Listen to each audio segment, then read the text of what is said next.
केसरिया से मन जोगी हुआ रे, दिल झूमे देखो मतवारा हुआ रे। केसरिया से मन जोगी हुआ। हर पल मनाओ केसरी त्योहार। विमल, बोलो जुबान केसरी।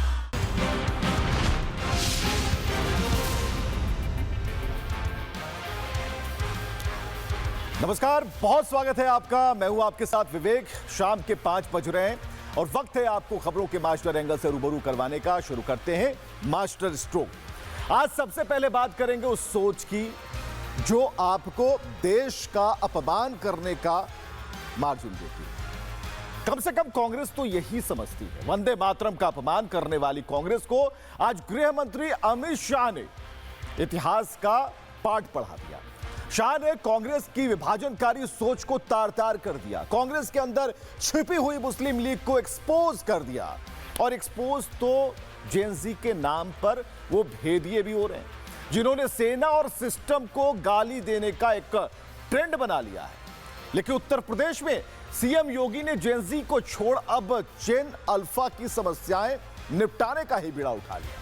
योगी ने यूपी में 2-2 कहा कि स्कूलों में शिक्षा के नाम पर कोई भी लापरवाही नहीं बरती जाएगी। सारी समस्याओं का निपटारा जरूरी होगा, वरना ढिलाई बरतने वालों का ही निपटारा तय है। और इधर योगी की सख्ती चर्चा में है, उधर योगी का बुलडोजर मॉडल जो है वो स्पॉटलाइट में है। दिल्ली में पाकिस्तानी उच्चायोग के बाहर मौजूद अतिक्रमण पर आज बुलडोजर चला, जिससे पाकिस्तान का कलेजा फट पड़ा। अमेरिकी राजनयिक सर्गियो गोर ने कश्मीर को भारत का अंग क्या बताया, पाकिस्तान बिलबिला उठा। खुन्नस में उसने इस्लामाबाद में मौजूद भारतीय उच्चायोग के कुछ पिलर ढाहे, तो बदले में उसे दिल्ली में मौजूद पाकिस्तानी उच्चायोग के बाहर बुलडोजर दिख गया। मतलब बैरिकेड के बदले बुलडोजर। एक मारोगे 4 खाने पड़ेंगे। और यह जरूरी इसलिए है क्योंकि पाकिस्तान का खोखला घमंड चूर हो। खैर, घमंड तो उत्तर प्रदेश में समाजवादी पार्टी का भी चूर हो सकता है। समाजवादी पार्टी के यूपी के प्रदेश अध्यक्ष श्यामलाल पाल ने जाट समुदाय को लेकर एक विवादित बयान दे दिया है, जिसने चवन्नी और अट्ठन्नी वाले विवाद की आग में घी का काम किया। अखिलेश के जयंत चौधरी पर दिए बयान के बाद सपा के प्रदेश अध्यक्ष का भी यह बयान यूपी में सपा की पीडीए वाली जो चुनावी बिसात है उसे पलट सकता है। चलिए, लेकिन बात करेंगे इतिहास के उन पन्नों की जिसे आज गृह मंत्री अमित शाह ने पलटा और कांग्रेस को उसका असली चेहरा दिखा दिया। शाह ने साफ कर दिया कि कांग्रेस अब जिन्ना की मुस्लिम लीग बनने की तरफ चल पड़ी है। वंदे मातरम पर विवाद थमता नहीं दिख रहा और कांग्रेस के बड़े चेहरे रोज यही कह रहे हैं, वो अपनी जिद पर कायम है।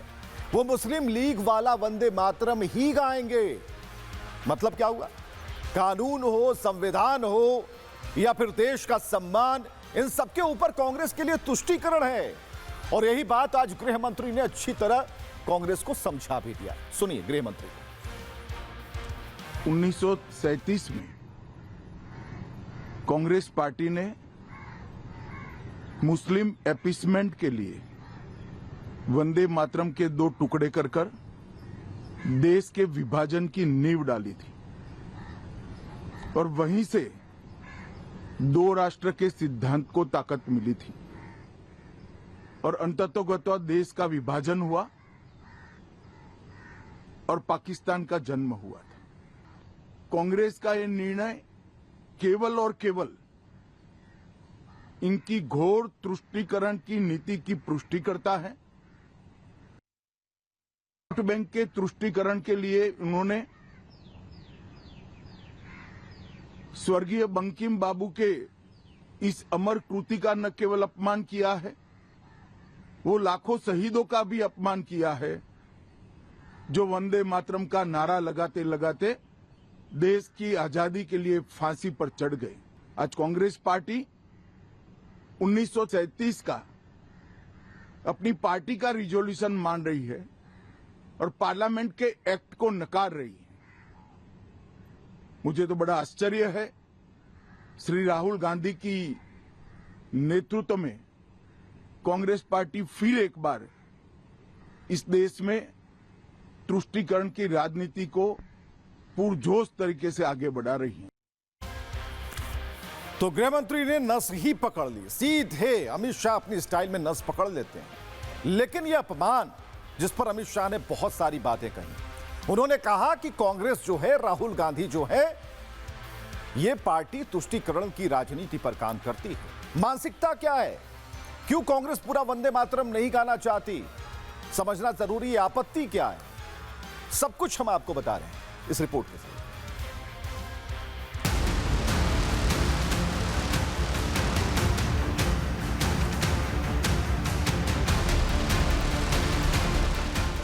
जो महात्मा गांधी जी वंदे मातरम गाते वही मैं गाया, जो जवाहरलाल नेहरू गाए थे वही गा। That is emotional for us. It is political for them. They are all using all this for diverting the genuine issue. Congress का ये निर्णय केवल और केवल इनकी घोर तुष्टीकरण की नीति की पुष्टि करता है।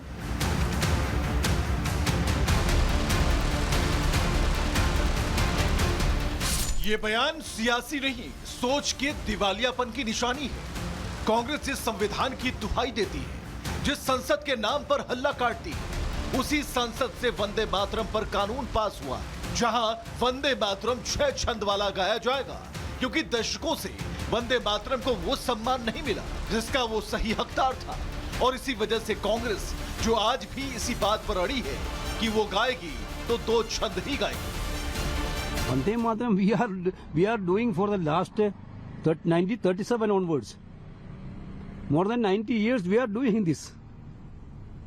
What is new in it for us? Vande Mataram and this Rashtrageet, both are emotional songs for us, entire congressmen, because that was the part of Indian freedom struggle.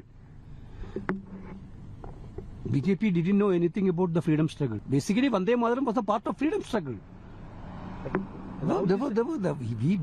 That is emotional for us. It is political for them. केसी वेणुगोपाल जिस भावनात्मक पक्ष की बात कर रहे हैं, उसका जन्म ही असल में सियासी था। कांग्रेस ने 1937 में वंदे मातरम से जुड़ा जो फैसला लिया, वो आज उसके गले की फांस बन चुका है, क्योंकि ये कांग्रेस की मुस्लिम लीग वाली सोच को दिखाता है। क्योंकि 1937 में मुस्लिम लीग की आपत्ति पर ही वंदे मातरम के 4 छंद काटे गए थे। 1930 के दशक में जिन्ना की मुस्लिम लीग ने कांग्रेस में वंदे मातरम का भरसक विरोध किया था, क्योंकि वंदे मातरम में देवी दुर्गा समेत हिंदू देवी देवताओं की आराधना है। और जिन्ना की आपत्ति के बाद पंडित नेहरू ने सुभाष चंद्र बोस को एक पत्र लिखा था, जिसमें पंडित नेहरू ने यह कहते हुए बाकी 4 छंद हटाने की बात कही थी कि ये छंद मुस्लिमों की भावनाओं को आहत कर सकते हैं। और इसी वजह से कांग्रेस ने तब मुस्लिम लीग के दबाव में वंदे मातरम के 2 छंद स्वीकार किए थे। नेहरू जी इतने मुसलमान से ऑब्सेस्ड थे कि उन्होंने फाइनली अक्टूबर 1937 की जो कार्य समिति है, उसमें एक कमेटी बनाकर यह तय कर दिया कि ये मुसलमान धर्म के खिलाफ है, मुस्लिम को अच्छा नहीं लगता है, और इस कारण से इसका 2 स्टेंजा गाना है। कि ये किस तरह की अनार्की है कि हम, यदि देश का कानून ही खत्म हो जाएगा, देश का कानून अच्छा है या खराब है, देश का कानून सब मानता है, आम नागरिक को देश के संविधान के खिलाफ भड़काना, बाबा साहब अम्बेडकर के खिलाफ भड़काना, और जो सिचुएशन पैदा करना कि देश फिर से विभाजन के कगार पर पहुंच जाए, हिंदू और मुस्लिम के नाम पर, बौद्ध सिख ईसाई के नाम पर हो जाए, इसको आप राहुल गांधी जी को जिन्ना का वंशज या वारिस नहीं कहेंगे तो क्या कहेंगे? अब जब देश वंदे मातरम को पूरा सम्मान देने के लिए तैयार है, तो भी कांग्रेस मुस्लिम लीग वाले वर्जन पर अटकी पड़ी है। दिल्ली में कांग्रेस दफ्तर हो या फिर गोवा में कांग्रेस की मीटिंग, वंदे मातरम को रुकवाकर कांग्रेस ने साफ कर दिया कि उसका इरादा नहीं बदला। जो महात्मा गांधी जी वंदे मातरम गाते वही मैं गाया, जो जवाहरलाल नेहरू गाए थे वही गा। अब तक 18 साल तक उन्होंने जो गाया, एज ए उनकी सेंट्रल गवर्नमेंट, वाजपेयी ने जो गाया वही गाया मैं, और 12 साल तक इन्होंने चीफ मिनिस्टर होकर अब तक जो गाया वही वंदे मातरम गाया। अगर ये गुनाह है तो उन्होंने 18 साल से गुनाह कर रहे हैं। अगर यही गुनाह है तो गांधी जी के ऊपर केस डालो, यही गुनाह है तो नेहरू जी के ऊपर डालो, यही गुनाह है तो वल्लभ भाई पटेल के ऊपर। अरे ये तो इनको मालूम नहीं, नो पैदा होने से पहले कांग्रेस वालों ने एक रेजोल्यूशन पास करके देश में कौन सा राष्ट्रीय गीत अपनाना ये किए हैं। तुम जो बोलते वही राष्ट्रगीत, आप जो कहते वही होगा। जब कांग्रेस के अध्यक्ष ने ही कह दिया कि जो आज तक गाते आए हैं वही गाएंगे, तो छुटभैया नेताओं की क्या बिसात कि पूरा गा लें। ऊपर से ऑर्डर आया तो कांग्रेस की मशीनरी दुनिया भर से देशभक्ति के सबूत मांगने लगी। बीजेपी पार्टी के साथ वंदे मातरम कोई लेना नहीं है, कोई देना नहीं है। वो जबरदस्ती मुद्दा उठा रहे हैं, जबकि वंदे मातरम की इतिहास सबको पता है। वंदे मातरम हमारे बंगाल की धरती से पैदा हुए थे। बंगभंग जब आंदोलन हो रहे थे उस समय की ये वंदे मातरम की नारा थी, हमारा स्लोगन थी। हमें भारतीय जनता पार्टी से सीखना पड़ेगा राष्ट्रभक्ति क्या है। देश में आज महात्मा गांधी कांग्रेस पार्टी के एक नेता नहीं 1 लाख छोटे बड़े नेताओं के नाम आएंगे देश की आज़ादी के लिए, लड़ाई के लिए, देश की स्वतंत्रता में अपने योगदान के लिए। भारतीय जनता पार्टी और आरएसएस का एक नाम बता दो, सिर्फ एक। हमें सिखाएंगे कि राष्ट्रभक्ति क्या होती है और राष्ट्रगीत क्या होता है, राष्ट्रगान क्या होता है। चलिए, कांग्रेस वालों को यह तो पता है, जितने भी नेता उन्हें पता कहां से आया, बंगाल से आया, ये पता है। इज्जत करनी है तो भाई पूरा वंदन कीजिए, आधा अधूरा क्या है। और कहां 1937 में जा रहे हैं, तो ये तो ही बीजेपी से सवाल करने की बात कीजिए, वो आपका सियासी मसला है, हम नहीं रोकेंगे। लेकिन कांग्रेस नेता इमरान मसूद इन सब के बीच धर्म वाला कार्ड खेलने लगे।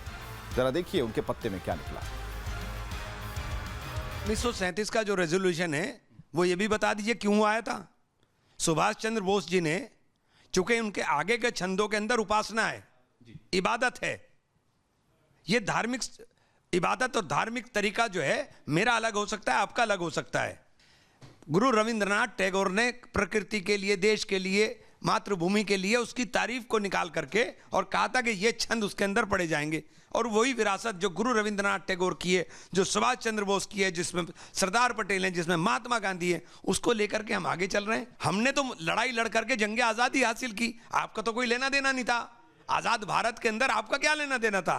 आपने तो बापू की हत्या करा दी थी। आजाद भारत में अब संसद है जहां से कानून बनते हैं। आजाद भारत के अंदर क्या मुसलमान को रहने का इख्तियार नहीं है? क्या मुझे इबादत करने की से मनाही होगी? क्या आजाद भारत के अंदर ये संख्या बल के आधार के ऊपर संविधान को रौंद देंगे?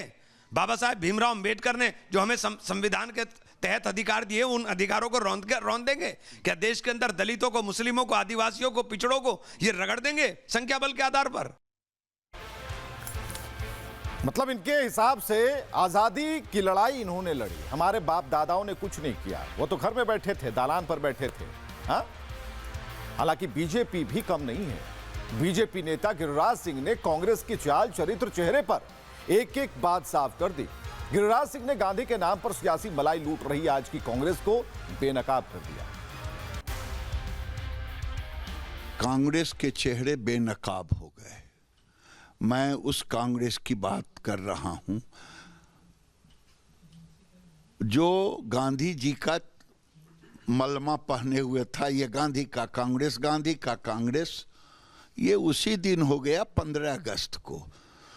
उसी दिन कहने लगा कि ये सोनिया जी के लिए कुर्सी आ रहा था। आज वो चेहरा बेनकाब हो गया। और दूसरी बात, ये कांग्रेस वंदे मातरम का विरोध नहीं कर रहा, ये कांग्रेस भारत का विरोध कर रहा।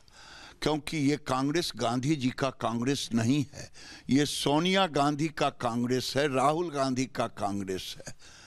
जो सोनिया गांधी शादी के 15 साल तक भारत की नागरिकता नहीं ली, उस सोनिया गांधी को क्या भारत से प्रेम होगा? ये कांग्रेस मुस्लिम लीग के डर से, मुसलमानों के वोट के डर से, ये कांग्रेस भारत को अपमानित करने का निर्णय लिया है।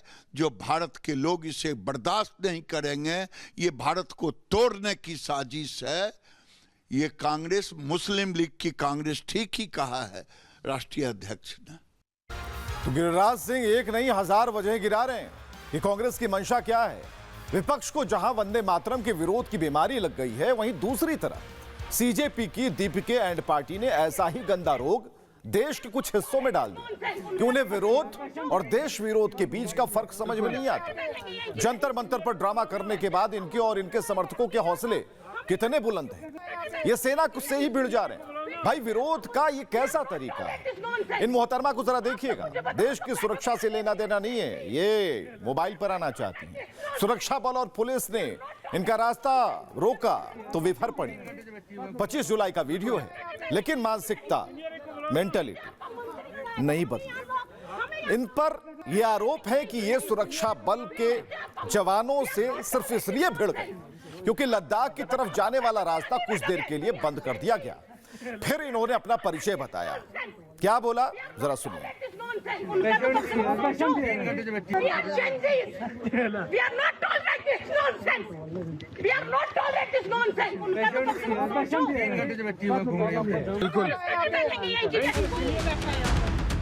हम यहाँ से नहीं हिलेंगे, यहाँ से कोई नहीं हिलेगा। आपको जो समझना है मैंने उकसाया, आपने उकसाया बिल्कुल। सीनियर को बुलाओ ना। आपका मंत्री यहाँ से कैसे निकलेगा? We are Gen Z. We are not told like this nonsense. कोई नहीं बैठा है यहाँ पर। Gen Z होने का मतलब क्या लिमिटलेस होना है? यहाँ से वो आगे गए, हम नहीं मार सकते। आपका जो भी हुआ था, मैंने उसकी वीडियो बनाई। अगर पार्लियामेंट तक बात नहीं गई ना, मेरा नाम बदल देना। Gen Z का मतलब क्या सेना और सुरक्षा बल का अपमान है? हम किसी को नहीं छोड़ेंगे। हमारे टैक्स से सबको सैलरी जाती है, हम इसलिए टैक्स भरते हैं। ये लोग हमसे ऊपर हो गए, अब जाएंगे तो सारे जाएंगे, वरना कोई नहीं जाएगा। Gen Z का मतलब क्या बेशर्मी से भीड़ को उकसाना है? नहीं सर, हम कुछ नहीं कर सकते। अथॉरिटी को कॉल करो, बोला यहाँ पे पब्लिक परेशान हो गई है, हम लोग यहीं बैठ जाएंगे, मिट्टी में ही बैठेंगे सब। क्योंकि लद्दाख से आए इस वीडियो के बाद यही सवाल उठ रहे हैं कि Gen Z क्या इतना बड़ा तमगा हो गया कि उसके आगे सेना, सनातन, कानून सब ठेंगे पर रहेंगे? लद्दाख में खुद को Gen Z बताने वाली इस लड़की ने चेक पोस्ट पर रोके जाने पर इतना तमाशा किया मानो वो खुद को कोई क्रांतिकारी समझ रही हो। नहीं सर, हम कुछ नहीं कर सकते। अथॉरिटी को कॉल करो, बोला यहाँ पे पब्लिक परेशान हो गई है, हम लोग यहीं बैठ जाएंगे, मिट्टी में ही बैठेंगे सब। उस लड़की की बदतमीजी इस कदर बढ़ गई कि वो सुरक्षा बल के जवानों से उलझ गई। हम किसी को नहीं छोड़ेंगे। हमारे टैक्स से सबको सैलरी जाती है, हम इसलिए टैक्स भरते हैं। भीड़ बढ़ने लगी तो चेक पोस्ट बंद करने के लिए सुरक्षा बल के जवानों ने उस पर ताला लगा दिया। तब तो उस लड़की ने सारी हदें पार कर दी। हम लोग पैसे देके घूमने आते हैं या फिर ये सब टॉलरेट करने आते हैं? ताला लगा दिया इन्होंने। कश्मीरियों के साथ तो करते हैं, अब बाहर के टूरिस्टों के साथ भी कर रहे हैं। वीडियो में वो लड़की ये दावा करती नजर आई कि वो रास्ता कई घंटों से बंद था। उसका आरोप है कि वीआईपी मूवमेंट के लिए पर्यटकों को रोका गया, लेकिन बाद में जब सेना की तरफ से बयान सामने आया तो उस लड़की का पूरा एजेंडा ध्वस्त हो गया। सेना की तरफ से कहा गया कि वो रास्ता बारिश और खराब मौसम की वजह से बंद था। ये सारा मामला लद्दाख के मिनीमार्क चेक पोस्ट का था, जहां सेना और सुरक्षा बल इंचार्ज होती है। तो खराब रास्तों की वजह से लोगों को उस तरफ जाने से रोकने के लिए चेक पोस्ट बनाए गए। ऐसे ही एक चेक पोस्ट पर यात्रियों की गाड़ियां रोक दी गई क्योंकि आगे रास्ता खराब था, इसलिए गाड़ियों को पुलिस वालों ने रोक दिया। लेकिन इसके बावजूद वो महिला वीआईपी मूवमेंट की बात कहते हुए जवानों पर बरस पड़ी। इस वीडियो को जिसने भी देखा वो इस लड़की के इस रवैये पर भड़क गया। जम्मू कश्मीर के मुख्यमंत्री उमर अब्दुल्ला ने तो ट्वीट कर लिखा कि Gen Z शब्द को वैसे ही इस्तेमाल किया जा रहा है जैसे कहते थे कि जानते नहीं मेरा बाप कौन है। सोशल मीडिया पर भी Gen Z के नाम पर बदतमीजी करने वाली इस लड़की को घेरा गया। लेकिन बात सिर्फ एक लड़की की नहीं है। Gen Z के झंडा बरदार बने फिर रहे तिलचट्टों का गुरूर कौन सा कम है। कॉकरोच जनता पार्टी के नाम से चर्चा में आया आशुतोष रांका भी कुछ दिन पहले इसी तरह की घमंडी बातें करता नजर आया था। गलती से भी मुझसे पॉलिटिक्स मत खेलना। देश के शिक्षा मंत्री को हटा के है तो हमें वो मत समझना। तो इनको बाहर निकालो, पहले बाहर निकालो, इनको क्या करो। मतलब Gen Z के नाम पर बेशर्मी अब ट्रेंड बन गया है। जो चाहे जिसे चाहे जो मर्जी बोल दे और फिर Gen Z के नाम पर धमकाए, तो फिर इनका इलाज भी जरूरी है। हम किसी को नहीं छोड़ेंगे। हमारे टैक्स से सबको सैलरी जाती है, हम इसलिए टैक्स भरते हैं। ये लोग हमसे ऊपर हो गए, अब जाएंगे तो सारे जाएंगे, वरना कोई नहीं जाएगा। तो पूरा भारत जानना चाहता है कि ये कोई सर्टिफिकेट है क्या Gen Z ये विरोध करने का, गलत तरीके से विरोध करने का, सेना को अपमानित करने का ये सर्टिफिकेट मिल गया क्या? भाई जेन एक्स सामने खड़ा है, इस कार्यक्रम को प्रोड्यूस करने वाला जो हमारा भाई है वो जेन वाई है, लेकिन जेनजी को अधिकार किसने दिया? हमारी तो शैली नहीं बिगड़ी, हमारे मुंह से कोई आपत्तिजनक शब्द नहीं निकले, तरीका कुछ बेहतर ही है, लेकिन ऐसा क्या हो गया? यहां पर क्या गड़बड़ी चल रही है, इसे समझना होगा। यह ड्रामेबाजी और बीमारी होने से पहले जो उसका मूल तत्व है उसे समझने की जरूरत है। चलिए हम आपको बता रहे हैं, अगली खबर की तरफ ले जाते हैं। और अगली खबर है कि ड्रामेबाजी और बीमारी से होने से पहले जो इसका मूल है उसे खत्म कर दिया जाए, यानी कि बीमारी जब पनपे उससे पहले ही। और इसकी शुरुआत कहां से होती है? इसकी शुरुआत होती है उत्तर प्रदेश से। तो अब जो ड्रामा चल रहा है उसे योगी आदित्यनाथ बड़े ही तरीके से देख रहे हैं, मैग्नीफाइंग ग्लास लगाकर उन्होंने देखा, समझने की कोशिश की कि भाई इसका जड़ कहां है, पता तो चले, मट्ठा वहीं डाला जाएगा, लेकिन तरीका अलग होगा। तो जेन अल्फा कल को जेनजी की तरह हुड़दंगी बनने की ना सोचे, इस पर काम करना होगा। और इस दिशा में योगी आदित्यनाथ ने कदम बढ़ा दिए। उन्होंने साफ कह दिया कि अगर छात्रों की गुहार नहीं सुनी गई, उनकी शिकायतों को अनसुना किया गया, तो अधिकारी नपने के लिए तैयार रहें, यानी जो सूत्रधार हैं, जो जिम्मेदार हैं, उन्हें बख्शा नहीं जाएगा। देखिए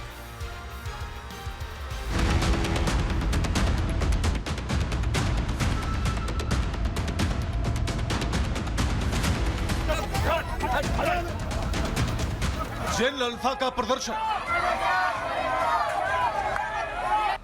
सीएम योगी का एक्शन, स्कूलों में दिखी बदहाली तो नपेंगे शिक्षक और अधिकारी।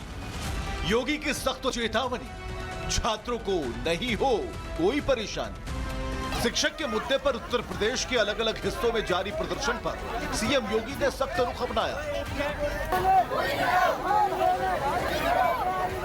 अपनी शिकायतों को लेकर सड़क पर उतर छात्रों की आवाज अब सीधे सत्ता के शिखर तक पहुंच रही है। तभी तो उत्तर प्रदेश के मुख्यमंत्री योगी ने अफसरों को साफ चेतावनी दे दी है, छात्र प्रदर्शन करेंगे तो करेंगे, लेकिन लापरवाही मिली तो अब अधिकारी नहीं बचेंगे। सीएम योगी ने साफ कर दिया कि छात्रों की शिकायत अब सिर्फ फाइलों में दबाकर नहीं रखी जा सकेगी। यही वजह है कि सरकार ने निगरानी से लेकर कार्रवाई तक का पूरा रोड मैप तैयार किया है।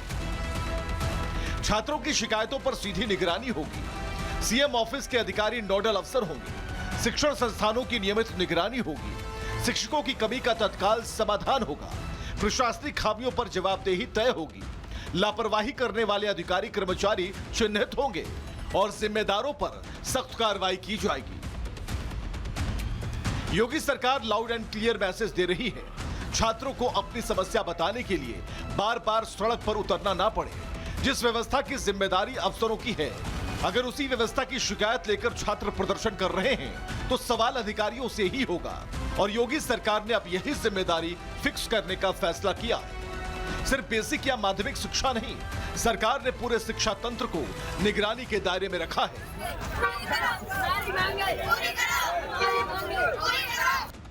जिसमें बेसिक शिक्षा, माध्यमिक शिक्षा, उच्च शिक्षा, तकनीकी एवं व्यावसायिक शिक्षा, समाज कल्याण विभाग, श्रम विभाग के शिक्षण संस्थान पर नजर रखी जाएगी। छात्रों का प्रदर्शन सरकार के लिए चेतावनी है, लेकिन योगी सरकार का जवाब भी साफ है, छात्रों की आवाज दबाने के बजाय समस्या का समाधान करो। प्रधानमंत्री मोदी के बाद अब यूपी में योगी सरकार ने भी छात्रों के साथ खड़े होने का संदेश दिया है। छात्रों की शिकायत पर एक्शन होगा और अफसर की लापरवाही पर भी एक्शन होगा।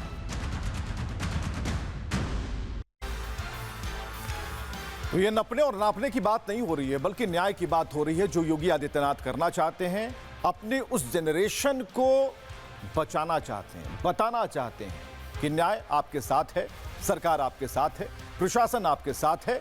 लेकिन अगर वो अमला, उसमें शामिल कोई भी अधिकारी, पदाधिकारी आपसे गलत करता है, गलत बर्ताव करता है, तो नपेंगे वो। चलिए, नपने नापने की बात चल रही है तो पाकिस्तान की बात कर लेते हैं। पाकिस्तान भी नप गया, ग्लोबल मंच पर नपा है। शहबाज और मुनीर को फिर से दुनिया के सामने बेइज्जत होना पड़ा। दोनों के मुंह पर कालिख पुत गई, तमाचा लगा। कालिख पुते भी क्यों ना, इनके कर्म जो ऐसे हैं, और इन भिखमंगों से अपना देश तो संभलता नहीं है। खुद के देश के 4 टुकड़े होने को हैं, भारत को निशाना बनाते हैं और एक बार फिर मुल्ला मुनीर को अपनी हरकतों का खामियाजा भुगतना पड़ा।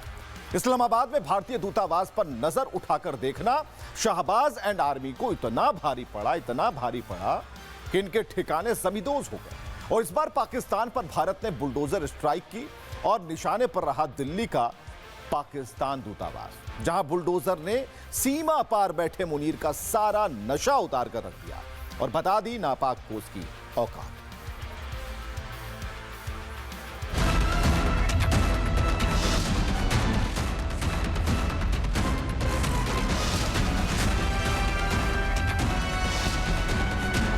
दूतावास पर चला बुलडोजर,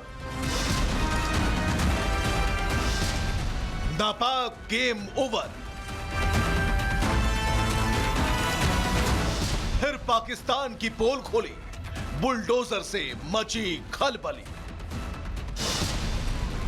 नापाक है कि सुधरता नहीं, बार बार समझाया जाता है, कभी प्यार से कभी हथियार की मार से, लेकिन वो कहते ना कि कुत्ते की दुम कभी सीधी नहीं होती, तो पाकिस्तान की हरकतें कभी सुधरती नहीं। फिर एक बार पाकिस्तान ने ऐसी ही हरकत की और इस बार जवाब सर्जिकल स्ट्राइक या फिर एयर स्ट्राइक से नहीं बल्कि बुलडोजर से दिया गया।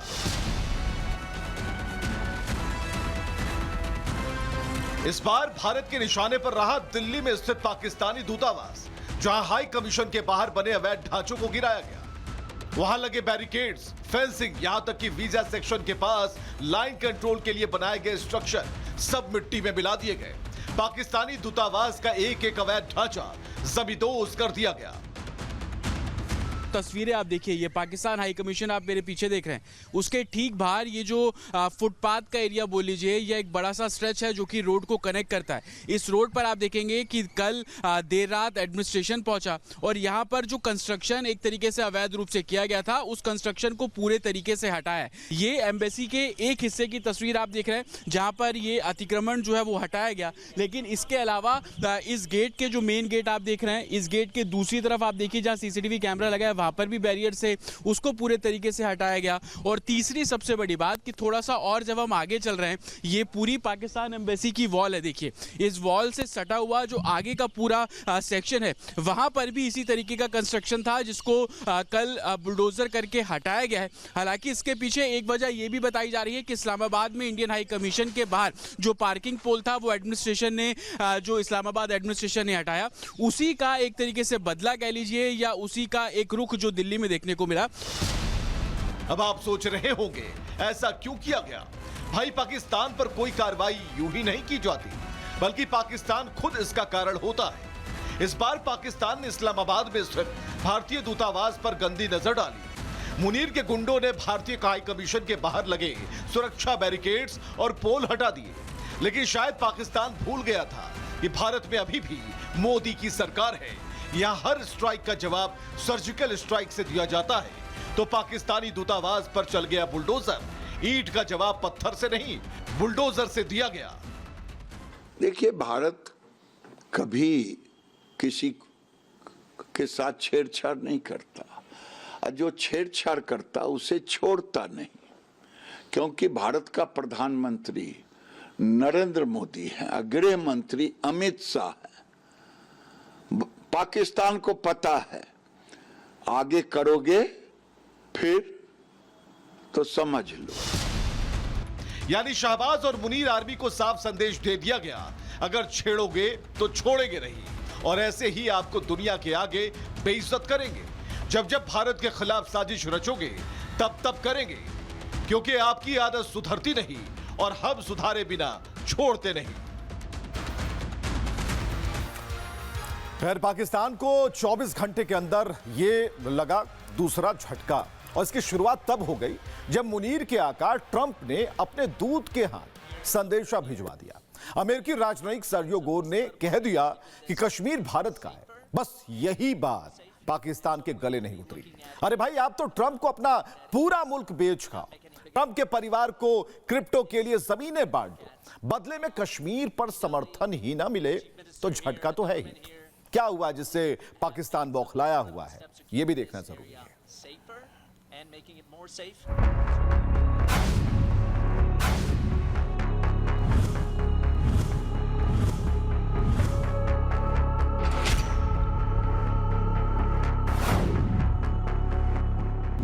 गोर का बयान। It's a pleasure to be here.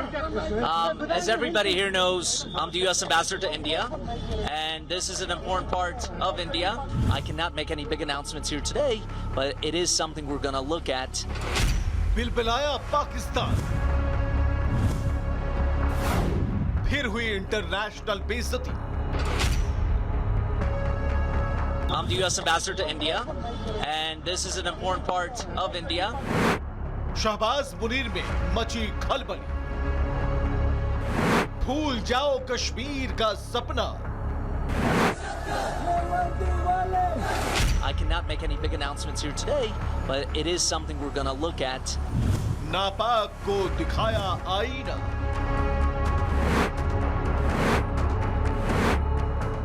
खाने को दही दाने, अम्मा चली भुनाने। पाकिस्तान के साथ ये कहावत बिल्कुल फिट बैठती है, क्योंकि इनसे ना बलूचिस्तान संभल रहा, न खैबर और न पीओके, और बात करते हैं भारत के कश्मीर की। मुल्ला मुनीर को अपने देश को संभालने से ज्यादा कश्मीर की चिंता है। तो मुनीर, तुम्हें चिंता करने की जरूरत नहीं है, क्योंकि कश्मीर को लेकर तुम्हारे सारे झूठे एजेंडे सबकी पोल खुल गई है। शहबाज, आप भी कश्मीर की फिक्र छोड़ दीजिए और अपने देश को संभालिए, क्योंकि आपके मालिक का ऑर्डर आ गया है। आपके मालिक यानी अमेरिका ने कश्मीर को भारत का भिन्न अंग बताया है। नहीं सुना तो फिर से बता देते हैं, कश्मीर भारत का था, है और रहेगा। It's a pleasure to be here. As everybody here knows, I'm the U.S. ambassador to India, and this is an important part of India. I cannot make any big announcements here today, but it is something we're going to look at.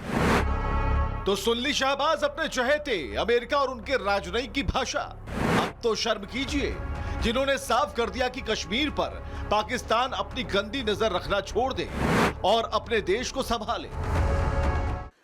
America के भारत में ambassador के माध्यम से उनकी visit के बाद ये बयान देना सीधे तौर पर दर्शाता है कि सब लोग जानते हैं, पूरे विश्व भर के लोग जानते हैं कि जम्मू कश्मीर भारत का अभिन्न अंग था, है, रहेगा। अमेरिका जानता है कि भारत की क्या परिस्थिति है। अमेरिका जानता है कि नरेंद्र भाई मोदी जी के नेतृत्व में अगर यहाँ से 370 हटाया गया, 35 से हटाया गया, तो किस सरकार ने हटाया? क्या किसी और सरकार में दम था क्या? पीओजे के जल्द स्वतः भारत के साथ जुड़ेगा। गोर के इस बयान ने साफ कर दिया कि मिन्नतें करके लंच वाले फोटोशूट और भीख देने से कूटनीति नहीं चलती, बल्कि जिसमें ताकत होती है उसकी दुनिया को जरूरत होती है, और भारत सरकार और पीएम मोदी उस ताकत का एहसास दुनिया को करवा रहे हैं। एम्बेसडर सर्गी गौर का जो बयान आया है, जिसके अंदर उन्होंने बताया है कि बड़े क्लियरली जम्मू कश्मीर इंडिया का एक बहुत ही इंपॉर्टेंट हिस्सा है। पाकिस्तान को अमेरिका ने एक टूल की तरह फिर से इस्तेमाल किया और आज उनकी जो बोलचाल की भाषा है वो चेंज हो गई। 2019 के बाद में एक बड़ा इंडिपेंडेंट विजिट यूएस एम्बेसडर का वहां जाना कश्मीर के अंदर और इस तरह की बात कहना एक इंटरनेशनल लेवल और रीजनल लेवल के ऊपर काफी इंपॉर्टेंट है। वहीं भारत के बढ़ते प्रभाव और अमेरिका के इस कदम से पाकिस्तान बेचैन हो उठा। बयान अमेरिका के राजदूत ने श्रीनगर में दिया, लेकिन गुस्सा इस्लामाबाद में फूट पड़ा। पाकिस्तान ने अमेरिकी राजनयिक को तलब कर दिया, लेकिन तलब करने से क्या होगा? आखिर जवाब क्या मांगेंगे? किस मुंह से सवाल करोगे? क्योंकि मुंह तो ट्रंप ने डॉलरों की गड्डियों से भर दिया है। जेबें इतनी भारी हैं कि चला नहीं जा रहा, और अगर इसका हिसाब अमेरिका मांगने लग गया तो मुल्क तो छोड़ो, पाकिस्तानी हुक्मरान दुनिया भर में कटमनी से बनाई गई प्रॉपर्टी बेचते फिरेंगे तो भी कर्ज नहीं चुका पाएंगे।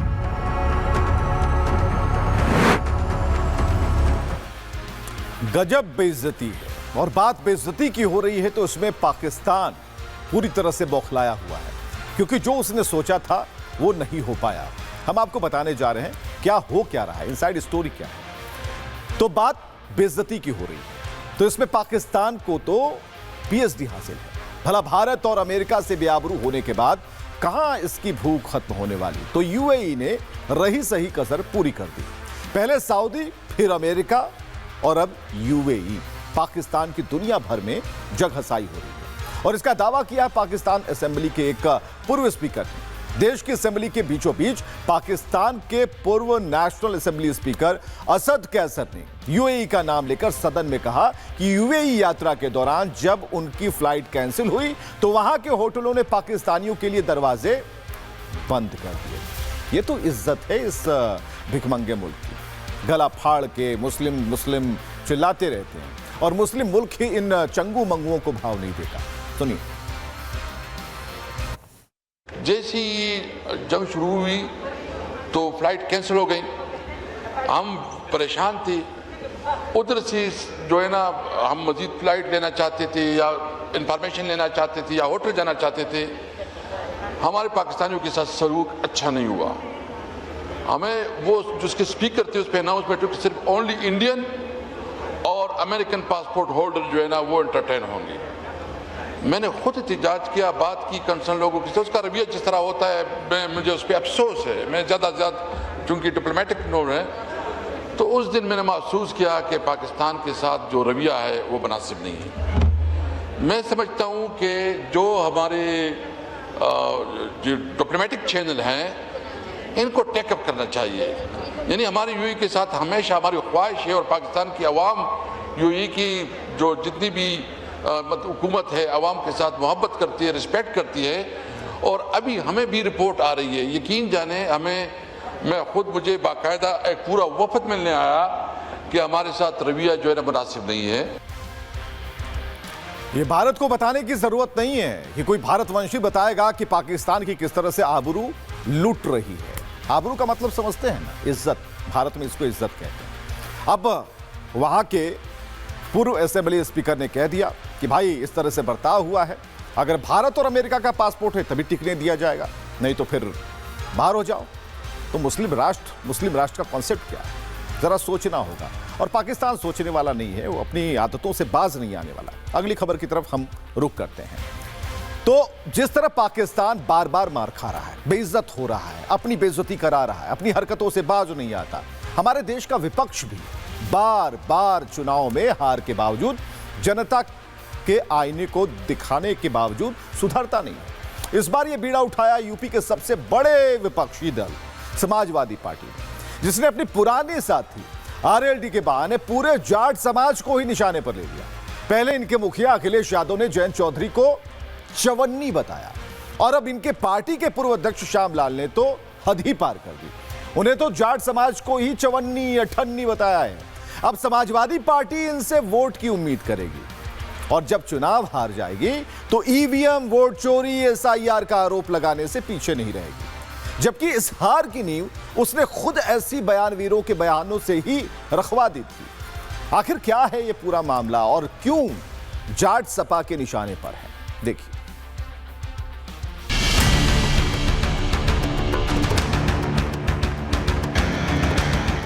जैसा गुरु वैसा चेला।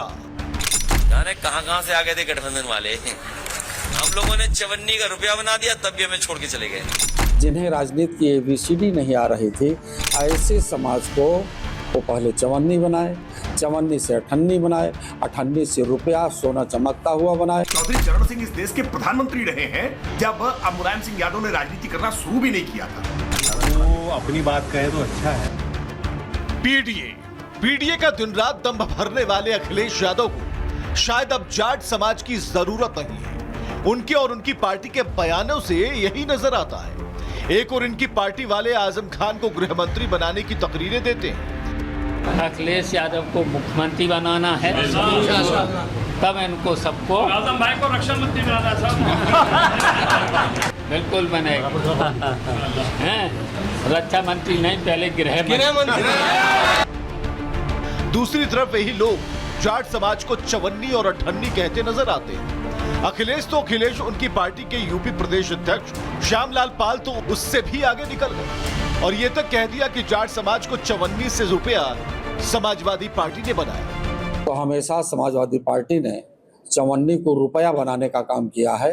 जो समाज राजनीतिक हाशिए पर रहा है, जिन्हें राजनीति की एबीसीडी नहीं आ रही थी, ऐसे समाज को वो पहले चवन्नी बनाए, चवन्नी से अठन्नी बनाए, अठन्नी से रुपया सोना चमकता हुआ बनाए।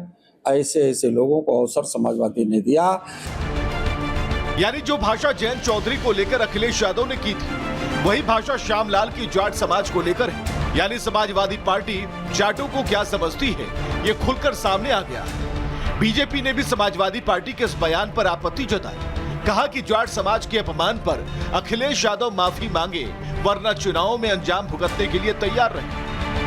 समाजवादी पार्टी उत्तर प्रदेश को जातीय दंगों की आग में झोंकना चाहती है। समाजवादी पार्टी के प्रदेश अध्यक्ष श्यामलाल पाल जानबूझ करके पूरी जाट समाज को टारगेट करके जिस तरह की बयानबाजी कर रहे हैं, जाट समाज को अपमानित करने की चेष्टा कर रहे हैं। चौधरी चरण सिंह इस देश के प्रधानमंत्री रहे हैं जब मुलायम सिंह यादव ने राजनीति करना शुरू भी नहीं किया था। और समाजवादी पार्टी के प्रदेश अध्यक्ष श्यामलाल पाल के इस बयान के लिए या तो अखिलेश यादव माफी मांगे, वरना पूरी समाजवादी पार्टी को इसका खामियाजा भुगतना पड़ेगा।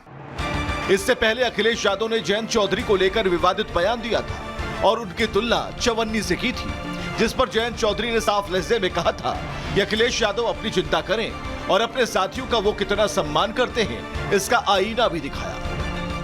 वो अपनी बात कहे तो अच्छा है। उनके साथ खड़े होने वाले हर सहयोगी जिन्होंने आज तक उनका सहयोग किया हो या जो आज भी उनके साथ खड़े हों, उनको वो इस तरह के बयानबाजी से सोचने को मजबूर करना है। बाकी लोकतंत्र है, जनता सबको बनाती है, जनता जनाती है। दरअसल 2022 के विधानसभा चुनाव में सपा और आरएलडी साथ मिलकर चुनाव लड़े थे। चुनाव में सपा से गठबंधन में आरएलडी को 33 सीटें मिली थी। आरएलडी ने 8 सीटों पर जीत दर्ज की थी, वहीं सपा ने 111 सीटों पर कब्जा जमाया था। जबकि 2017 के चुनाव की बात की जाए तो सपा 47 सीटों पर सिमट गई थी, वहीं आरएलडी को मात्र 1 सीट मिली थी। यानी 2022 में दोनों के साथ आने का फायदा हुआ था। सपा आरएलडी गठबंधन को फायदा होने की मुख्य वजह जाटलैंड थी, यानी पश्चिम उत्तर प्रदेश, जहां गठबंधन ने मिलकर 32% सीटों पर कब्जा जमाया। गठबंधन को 126 सीटों में से 41 सीटें मिली थी, जबकि 2017 में सपा 126 में महज 14 सीटें जीत सकी थी। वहीं आरएलडी को सिर्फ 1 सीट से संतोष करना पड़ा था। गठबंधन की सीट बढ़ने की बड़ी वजह जाट समाज रहा, जिसे आरएलडी का पारंपरिक वोट माना जाता है। उसने गठबंधन को जमकर वोट दिया और सपा को 100 के पार पहुंचाया। यूपी की राजनीति में जाटों के वोट काफी महत्व रखते हैं। यूपी में करीब 2.5% जाट वोट है। खासकर पश्चिमी यूपी में जाट करीब 14% है और 40 सीटों पर यह निर्णायक भूमिका निभाते हैं। शायद यही वजह रही कि 2022 में पश्चिमी यूपी में इस गठबंधन का फायदा दोनों पार्टियों को मिला। लेकिन इस बार जयंत बीजेपी के साथ हैं, तो समाजवादी पार्टी को फिर से 2017 से भी बुरा हाल होने का डर सता रहा है। तभी तो कभी जयंत तो कभी जाट समाज दोनों को निशाना बना रहे हैं। तो अखिलेश यादव समाज के आखिर किस वर्ग को छोड़ेंगे, किसे समेट लेंगे, अपने फायदे अपने नुकसान को लेकर क्या समीकरण है, ये देखना जरूरी होगा। फिलहाल जाट उनकी भाषा को समझ पा रहे हैं और जाट समाज इसे किस एंगल की तरफ लेकर जाएगा, क्योंकि आगे चुनाव है, मन अभी से बनना शुरू होगा। तो आज के लिए बस इतना ही। एक छोटे से ब्रेक के लिए रुकते हैं, तुरंत आते हैं।